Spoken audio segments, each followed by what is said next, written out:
বছর ধরে যেই দল করেছি সেই দল আমাকে যে শাস্তি দিয়েছেন, প্রিয় নেত্রী দেশনেত্রী বেগম খালেদা জিয়ার ইন্তেকালের দিন নির্মমভাবে আমাকে বহিষ্কার করা হয়েছে।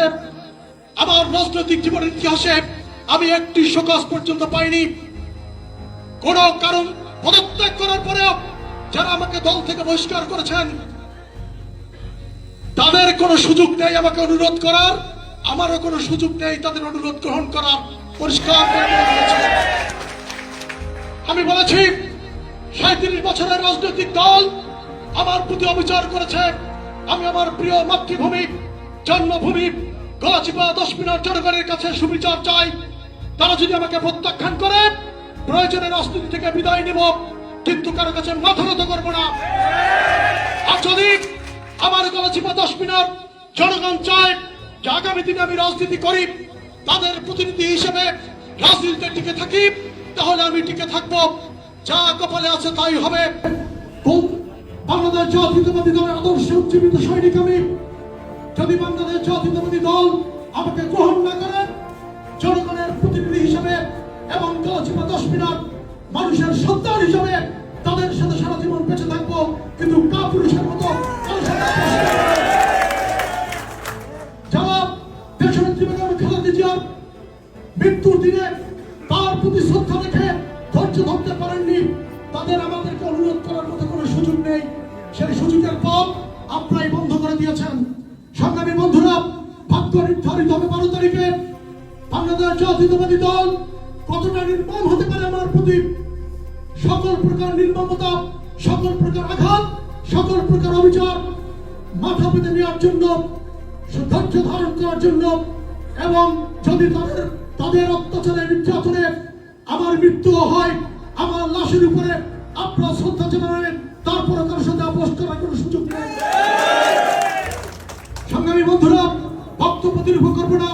প্রিয় নেত্রীর দেওয়ার জন্য আমরা আজকে আয়োজন আমাদের ঢাকাস্থ এবং নারায়ণগঞ্জের ভাইয়েরা যে আয়োজন করেছেন, আপনাদেরকে কৃতজ্ঞতা প্রকাশ করছি এবং আপনাদের প্রতি বিনীত অনুরোধ করছি, বাংলাদেশের রাজনীতির এই গুরুত্বপূর্ণ নির্বাচনে আপনারা অংশগ্রহণ করুন। বাংলাদেশ আওয়ামী লীগ জাতীয় পার্টি অনেকে নির্বাচনে অংশগ্রহণ করতে পারেননি, তারপরেও আপনাদের দলের সমর্থকদেরকে বলবো, আপনাদের জন্য এই রাজনীতি এবং এই নির্বাচন অত্যন্ত গুরুত্বপূর্ণ। আমি মনে করি আপনাদের বিবেক অনুযায়ী আপনারা ভোট দিবেন। যদি আপনাদের ভোটে আপনাদের কাঙ্ক্ষিত জনপ্রতিনিধি নির্বাচিত হয়, আপনাদেরই কাজে লাগবে। গলাচিপা 10 মিনার থেকে 1 পয়সা রোজগার করার জন্য ওখানে যাইনি, মানুষের সেবা করার জন্য গিয়েছি। যতদিন বেঁচে থাকবো মানুষের সেবা করব। যেদিন চোখে আঙ্গুল দিয়ে দেখিয়ে দিবেন যে আমি হাসান মামুন গলাচিপা 10 মিনার ওই সীমার ভিতর থেকে দুর্নীতি তো দূরের কথা 1 টাকা রোজগার করেছি, আয় করেছি, ব্যবসা করেছি, দেখিয়ে দিবেন যে ভাই আপনার পকেটে এখান থেকে 1 টাকা দিয়েছে, সেদিন থেকে রাজনীতি থেকে চিরতরে বিদায় নিব। কোনোদিন আর রাজনীতির জন্য আপনাদের সামনে মুখ দেখাবো না। কিন্তু যাদেরকে আপনি ইতিমধ্যেই চিনতে পেরেছেন, হোসেন মোহাম্মদ এরশাদের রেকর্ড ভেঙে ফেলেছে বহু আগে। আজকে দেখলাম সোশ্যাল মিডিয়া ভরে গিয়েছে, গণ অধিকার পরিষদের সাধারণ সম্পাদক বহিষ্কার করেছে সভাপতিকে। গতকাল এক নাটক দেখেছি, এই নাটক আপনারা আরো দেখবেন। এটা এমনও হতে পারে যে তাদের সাজানো নাটক ধানের শীষ নেওয়ার জন্য গণ অধিকার পরিষদ থেকে বহিষ্কার করে বিএনপিতে যোগদান করে ধানের শীষ নেওয়ার তালবাহানা চলছে। যে কোনো প্রতীকী তাদেরকে প্রতিরোধ করার জন্য গলাচিপা 10 মিনার জনগণ প্রস্তুত রয়েছে এবং 12 তারিখে তার সংগ্রামী বন্ধুরা, আপনাদের ধৈর্য যদি ঘটাবো না।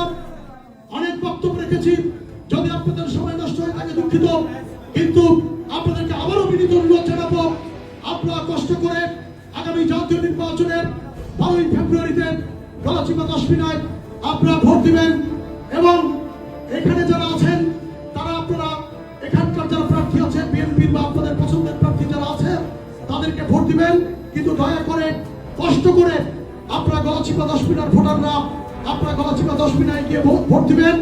যদি প্রয়োজন মনে করেন, যদি আপনারা চান আমরা আপনাদের জন্য যানবাহনের ব্যবস্থা করব। তারপরেও আপনারা কষ্ট করে ভোট দিবেন, এই মূল্যবান ভোট নষ্ট করবেন না। এই জাতীয় সংসদের নির্বাচন বাংলাদেশের ইতিহাসের সবচেয়ে গুরুত্বপূর্ণ নির্বাচন এবং আপনারা সেই নির্বাচনের পরে সেটি আপনারা বুঝতে পারবেন। পরিশেষে সবাইকে ধন্যবাদ জানিয়ে আজকের মতো বিদায় নিচ্ছি। যে কোনো সময় রাজপথে এবং রণাঙ্গনে আপনাদের সঙ্গে দেখা হবে সেই আশাবাদ ব্যক্ত করে আপনাদের সবাইকে কৃতজ্ঞতা প্রকাশ করে আজকের মতো বিদায় নিচ্ছি। আল্লাহ হাফেজ। শহীদ রাষ্ট্রপতি জিয়াউর রহমান অমর হোক।